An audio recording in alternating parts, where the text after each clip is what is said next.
Book of Heaven, Volume 26, June 9th, 1929. Inseparability of one who lives in the divine will. Example of the breath. Example of the sun. How it lords over everything and goes in search of everything. Such is the divine will. Contest between the two suns. My abandonment in the divine fiat is continuous, and its light eclipses my little intelligence so much that I can do nothing else but think now about one truth, now about another, concerning the divine will. And the more I think about it, the more beautiful and majestic it makes itself before me.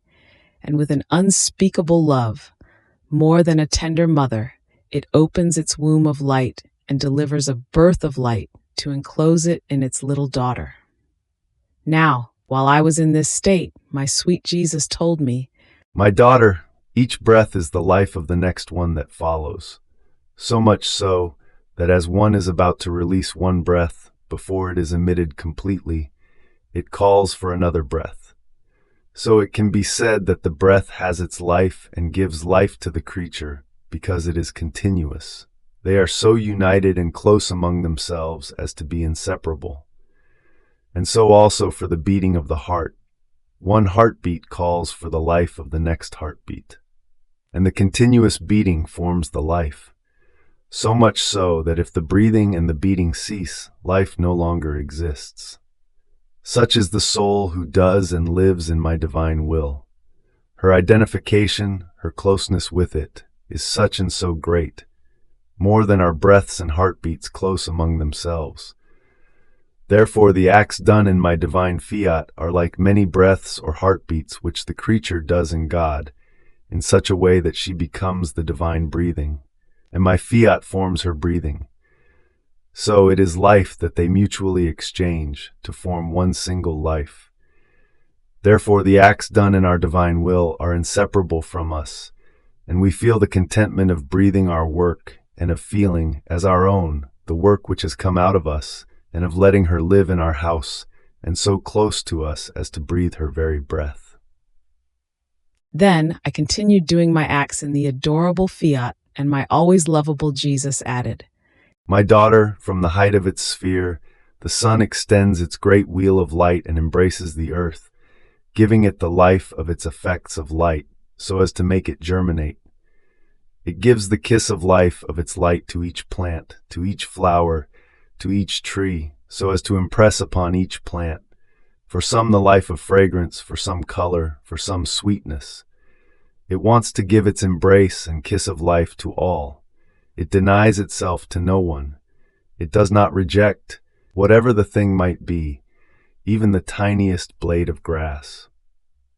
On the contrary, wanting to act as a queen who wants to pour her own self out, the light itself goes in search of all. It wants to recognize everything, so as to form in all things the life which is needed for each plant.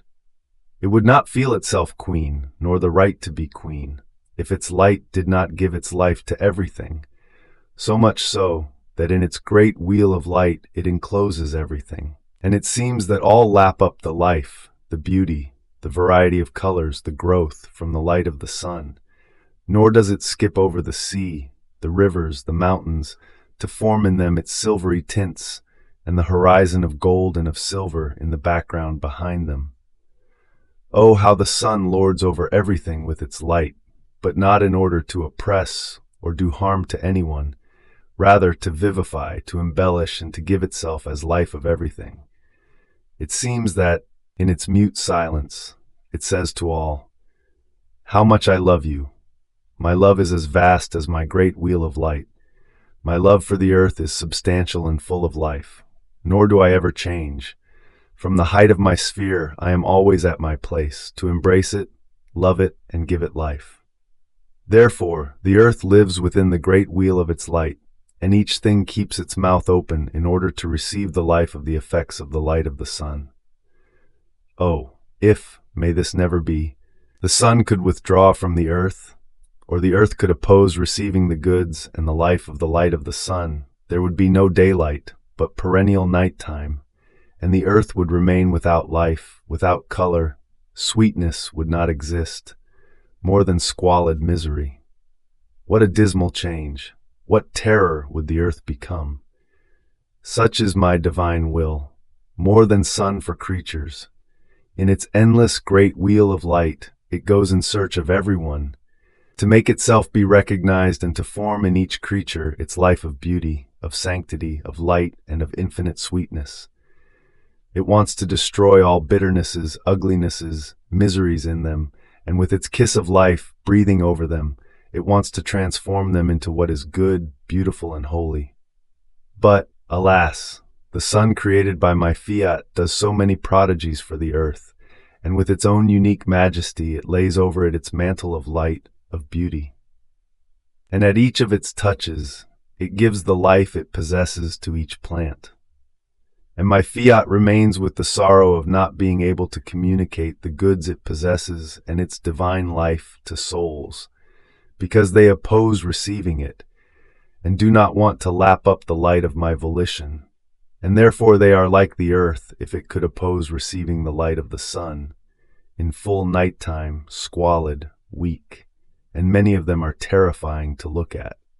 My divine will is pregnant with so many divine lives, with so many beauties, and with so many goods that it wants to give to them. It would want to pour its own self out in order to enclose the creatures within its womb of light, and make of each of them a prodigy of sanctity, of beauty, one distinct from the other, to form its heaven on earth. But the human will opposes it, and my fiat feels the intense pain, more than a mother when she cannot deliver her child to the light. And so this is why my daughter, my divine will, wants to make itself known. It wants to form its kingdom, because these children belonging to it will live voluntarily within and of its light. They will remain with their mouths open to receive its kisses, its embraces, and its affections, in order to form its divine life in them. Then, yes, will the prodigies that my volition knows how to do and can do be seen. Everything will be transformed, and the earth will become heaven. And then the sun which is there under the vault of the heavens and the sun of my eternal volition will hold hands. Even more, they will engage in a contest to see which one can make more prodigies, the sun for the earth and my will for souls. But my will make greater display, so much so as to form a new enchantment of prodigious beauties never before seen, for the whole of heaven and for all the earth.